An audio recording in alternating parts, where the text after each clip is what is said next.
Alright, so you want to know about Kiznaiver. So take the plot of Death Note, specifically Light's plan for the world to make a world justice and peace. Expound upon that, don't kill anybody, but still cause a great deal of pain.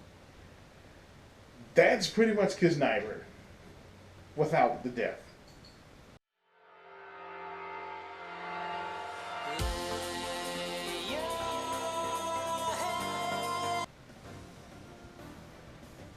Alright, so what is up YouTube? It's RSMario here bringing you another anime first impressions video. Alright, so today we'll be talking about Kiznaiver. Oh man, this is the newest possible masterpiece, possible not, from from Studio Trigger. And this is also I think this is their 10th anniversary show as well, so this should be interesting. Yeah, there's a 0 episode to this show, so if I missed some things, that's because I didn't watch that. Because it's kind of like a behind-the-scenes type of thing, but if there might be some setup for the characters that I don't know about, I might have to go back and check that out.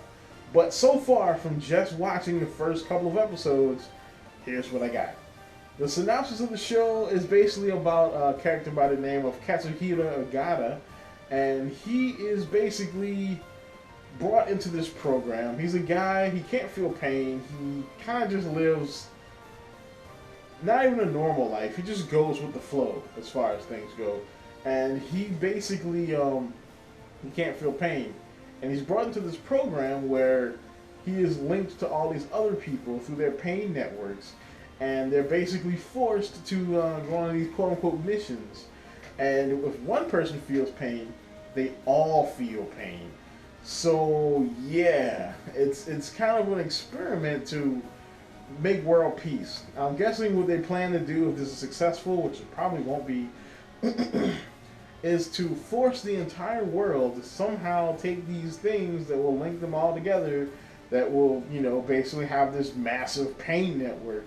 So if anybody tries to hurt one person, they hurt everybody, thus stopping all war. Or creating a wonderland for some psychopath who can't feel pain. It could go either way. It'd be pretty interesting if it actually went that way and they screwed up the entire world. But yeah, from when I first heard the synopsis of this show, I knew, I was like, yeah, this is probably going to be some kind of character-driven show, where it's going to be about the story, but it's going to be more about the characters and revealing things about them, by putting them in these situations where they have to do something. And I mean, I like that. I mean, I like that in Jessica Jones. I mean, Miyoga's kind of sort of doing that in a way. I actually like these character-driven shows. I don't mind that. I do hope they expose more of what's going on as far as why they're doing this and who's doing this.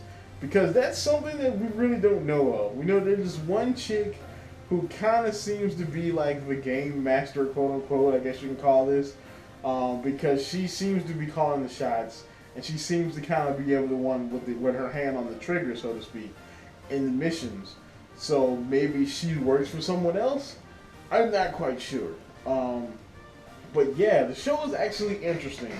I'm not going to give it a watch though, because this could go south quickly. So this one gets a follow. I will follow this show until maybe either I drop it or I keep it. Not quite sure. But that's about it for this one. As always, like, comment, subscribe, and keep it real.